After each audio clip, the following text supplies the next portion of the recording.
Bismillah ar-Rahman ar-Rahim. Mr. Nadeem Babar, Special Assistant to the Prime Minister on Petroleum. Mr. Asad Ahaduddin, Secretary Petroleum. All the members of the Petroleum Institute of Pakistan, the delegates who are present here visiting Pakistan from abroad, and our Pakistani colleagues, delegates of the conference, the sponsors of today's conference, of the Pakistan Oil and Gas Conference. Especially, I would like to mention the gold, silver and bronze sponsors. Ladies and gentlemen, members of the press and electronic media, Assalamu alaikum and a very good morning to all of you. I want to thank the Pakistan Institute of Petroleum for putting together this conference, which they've been doing since the last few years.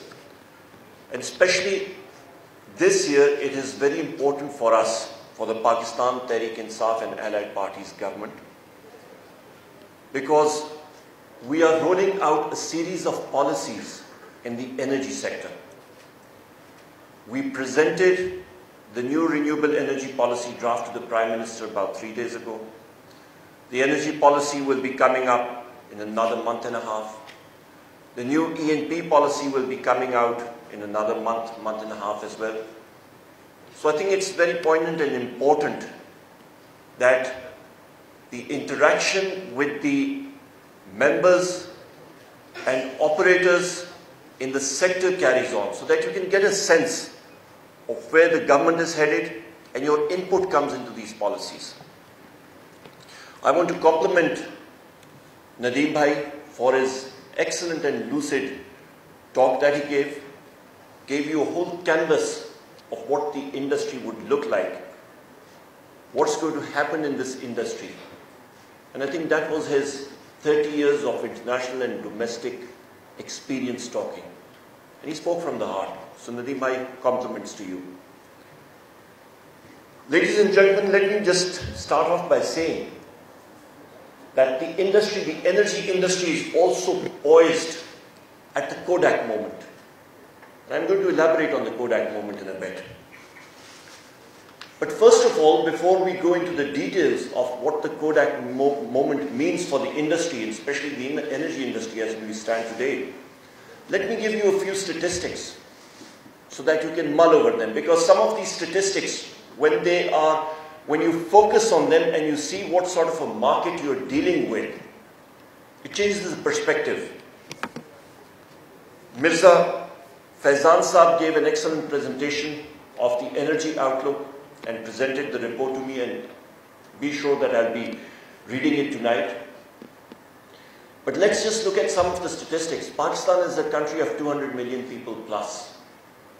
Our official GDP is 300 billion.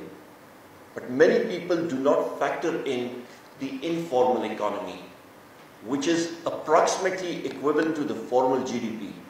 So as a whole, when you see the demographics of the country, our actual size of the economy comes to $600 billion. Put things in perspective. Saudi Arabia's GDP, ladies and gentlemen, is close to $850 billion. Now things, start making sense.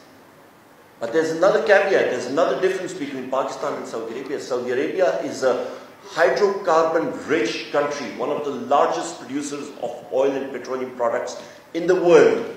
Pakistan is not. Where is this productivity, or where is this growth coming from, contribution to the GDP coming from? It is our industrial, our services sector and our agricultural sector. We've got a very robust and diversified economy, ladies and gentlemen. And when you factor in another factor, and that is the rapid urbanization of our population. Almost 50% of our population today lives in the urban centers, and it is growing. Those of you who are familiar with the landscape of Islamabad, if you went out where the present airport of Islamabad is, this was all rural area. This was just fields. It's changed. Land valuations are changing. What is that doing? That is increasing the purchasing power parity of the people. What is that driving? That is driving the demand for consumer items. What is that driving? That is driving the demand for energy. What is that driving? That is driving the demand for industrial products, for consumer products. That is driving the demand of the industry that is servicing and manufacturing goods for these people and the population. And that means more industrialization in the country, more demand for energy in the country. And that is where the interesting mix comes in. When you in the E&P sector, in the oil and gas sector, in the energy sector, when you look at all this latent demand and you're looking at it on a spreadsheet with projections going up to 2040 and beyond, there are challenges, but there's also good news. The good news is there is potential for investment and potential for growth to service the demand, the latent demand that is present in Pakistan. If you look at the cement industry, I'm just going to give you a couple of drivers of growth in the industry. They've been adding incremental capacity, and cement industry, when it adds capacity, it's always a rapid increase, because that's the nature of the industry. And all those folks who are doing that, they are market-savvy businessmen. They know what they're doing. They are projecting the demand for the future. When you keep all these things in perspective, ladies and gentlemen, and then the challenges that are here today, that we are facing, we have a rising import bill, a rising current account deficit which we are trying to suppress with import substitution. We are trying to reverse the energy matrix that we have today. The dependency on imported fuels has to go down. It is essential for our national security. And when we talk about the energy sector as it stands today, and as was mentioned by Nadeem Bhai, we've got substitute fuels and we've got competitive fuels going around. Let's just dwell upon renewable energy. Ladies and gentlemen, the pricing of renewable energy is dropping because of advancements in technology. We are talking about the set rate, the established rate in Pakistan is 4.5 cents per unit.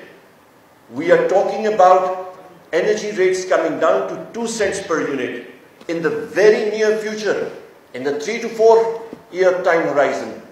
We are talking about, I was in China and we were talking about solar energy rates going down to 0.5 cents per unit. So when you have these competitive factors that you're dealing with, you have to put on your thinking hat and your research and development hat and see how you can be part of the change.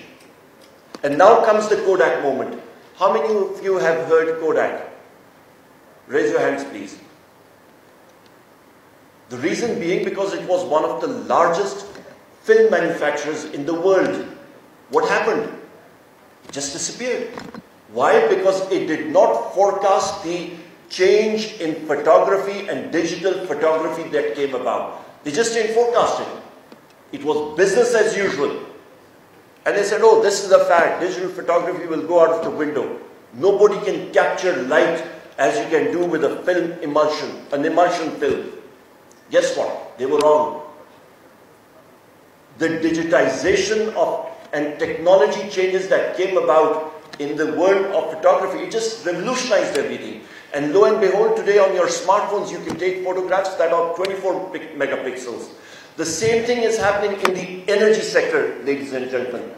When Nadeem Babar Bhai and myself, we assumed office, one of our challenges in our sector was sitting down with the people and telling them that, listen, you have to keep on adding energy into the pipeline. There has to be incremental, cheaper form of energy that you have to keep on packing in. Why? Because we've got this latent demand. We've got this demand from a sector of the informal economy. And again, going back to that and putting things in perspective, a country like the United States, the European Union, which have very well-documented economies, but many people are not aware of the fact that for the European Union, about 18 to 20% of their economy is also in the informal sector. Why? The cash base, the mom and pop shops, the taxis. In the United States, it is also about 15%. So you can imagine the size of those economies, and 20% of the European Union economy, or 15% in the informal economy. So when you factor that into the equation, then, ladies and gentlemen, you have to provide for them.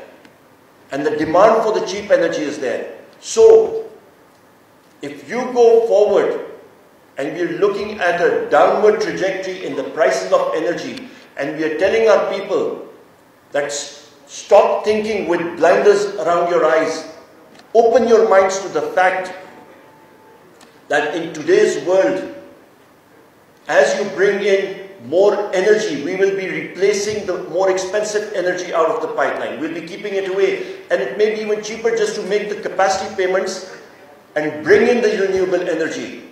Because once in our matrix of growth, the drivers of economic growth, energy is a major component. I don't have to tell this to this august audience.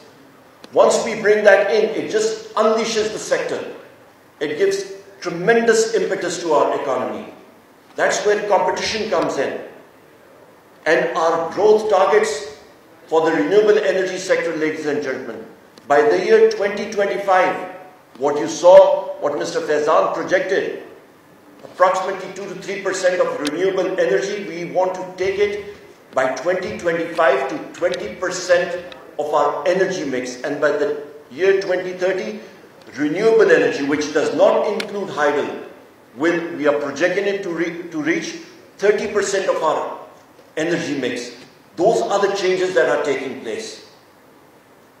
Now, when we bring all this into the perspective of where technology is taking us, in the petroleum exploration sector, you're the experts here, ladies and gentlemen, but let me just add the component what Mr. Nadeem Babar also alluded to and mentioned in detail, artificial intelligence. And another component with that, when you factor that in, is quantum computing. The world of computing as we know it today, the binary, the 0 and 1, it's going to change. The decision-making abilities with quantum computing, with artificial intelligence, the energy exploration and production functions, whether you look at it upstream, midstream, downstream, energy production, it's just going to revolutionize the energy matrix. Distributed generation systems, what we are looking at today, some of our experts, they had this mindset that no, we should just, the renewable energy, the grid can't take it. Well, we are pushing them to make changes in the grid, to make use of the variable energy that is available on demand. And we told them that you have to realize that the Kodak moment should happen in the industry to the energy sector itself. Because the technologies are fast becoming available. Just to give you an example, in the military, the F-18, the F-16 aircraft, what we are manufacturing, the JF-17 aircraft, just to give you what the inherent nature of these aircraft and what technology does to them. If you were to fly these aircraft without onboard computers, ladies and gentlemen, the pilot will not be able to fly that aircraft because it is inherently unstable to fly without onboard flight computers. They are making corrections at the rate of 400 calculations per second to keep the aircraft maneuvering, to keep the aircraft flying. The same thing is happening elsewhere. So with these smart grids that are coming up, we'll have to look at net metering. When net metering energy comes into the system, how much and what at the microsecond demand level will have to be analyzed. Where is energy required? Where is it going? What is the active and reactive load? All these calculations, which are today being done with a 24-hour lag period, and that too at the very macro level, it will have to go down at the micro level. Another important factor, changes in the material science. What seems impossible today in the exploration of hydrocarbons is going to be very possible in the very near future. Take the example of rare earth metals. The investments China is making in these very metals, in the material sciences, in magnetism, in various other rare earth metals, and the way these materials are combined, you're creating a class of metals that was never even thought of before, with the ability to drill deeper, with the ability for your computers transporting all these goods and services. Nadeem Bhai mentioned the harnessing of hydrogen. Let's go a step further. With quantum computing around the block, fission energy has already been harnessed militarily as well as for peaceful purposes. Hydrogen or fusion energy has been harnessed for military purposes with the hydrogen bomb. But fusion energy has not been harnessed for civilian purposes. Why? Because the plasma has to be contained. There's no metal to contain the plasma at 1.5 million degrees Celsius. That's hotter than the core of the sun, ladies and gentlemen. They're working on it.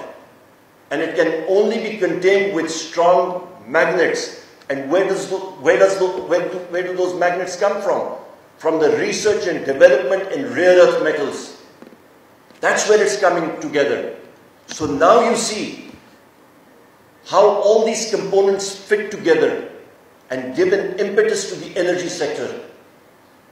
And to give you an example, the changes in the electric fuel vehicles, the cell technology, the fuel cell technology, the rapid changes that are taking place. We'll have the ecosystem, Toyota, Honda, Mercedes, BMW. All these companies are investing billions of dollars in their research and development for this very purpose. And once the demand for fuel for the hydrocarbons diminishes, we'll have a pricing structure which would have been thought of impossible today or even a few years ago. Oil trading at less than $8 a barrel. So all the companies in this industry will have to be more nimbler in looking at how do you fit in. Look at shale oil. When price of oil went above a certain level, investments, all of a sudden it became very efficient and economical to invest in these technologies. Ladies and gentlemen,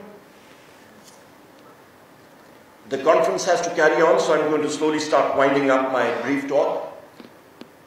What I would encourage is the research and development by the oil and gas sector, the energy sector with academia, and I'm very happy to see the living example over here with universities in Pakistan. But let's take it a step further as well. Venture capital. If you look at Silicon Valley, that's where the secret of America's success came in from. I mentioned the GDP of Saudi Arabia. I mentioned Pakistan's GDP. Let's just put things in perspective. Microsoft does not pump oil or is in the E&P business. Your Apple computers is not in the energy sector. But look at their revenues. The revenues of some of these companies together are greater than the gross domestic product of countries. It's more than $800 billion, ladies and gentlemen. So that's the size. Look at Walmart. These companies are producing value through integrating technologies. Walmart is a retailer, one of the largest American companies. How does it get its low prices? Using technology. Therefore, within this sector as well, you have to grow, be nimbler, use technology, use venture capital, get the people, the students in, fund their research. I was in Germany approximately 14 years ago and I was visiting a company that excels in surface treatment. And that company, the executives of those companies at that time, ladies and gentlemen, they said just to keep ahead of the game, they invest 2 to 3% of their revenues, not profits, revenues in research and development. That is what we have to do in the energy sector and as a nation. Last but not least, ease of doing business and job creation. The Prime Minister of Pakistan, Mr. Imran Khan, ladies and gentlemen, in every single meeting, and Nadeem Bhai and myself, we are together in every single meeting. of the economic group, of the ECC, of the energy, and the Prime Minister hammers it into all of us that you have to think for the people of Pakistan. Job creation.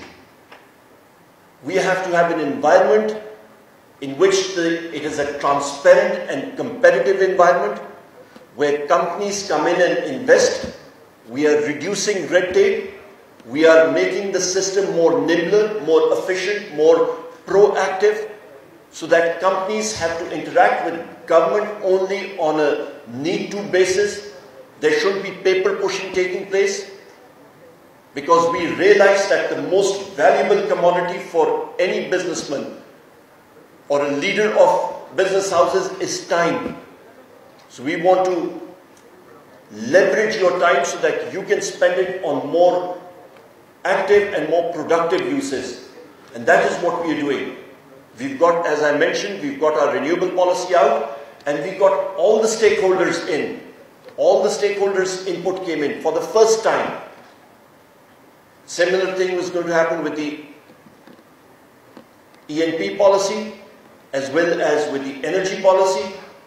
And we want you to invest in Pakistan, ladies and gentlemen, because the variables for growth, for profits are there. The private sector's chief motivator is profits, because you're answerable to your shareholders, be it in any value chain or upstream, midstream, downstream, distribution systems of electricity, power generation. And last but not least, let me just give some figures to you so you have this perspective. In the power sector alone, the generation sector, as we mentioned, and the renewable energy projects that are coming in, the ones that we unleashed, they were blocked for various reasons. They are now coming in and investing. The potential for generation alone is $40 billion. For transmission, $20 billion. For the distribution system, $20 billion.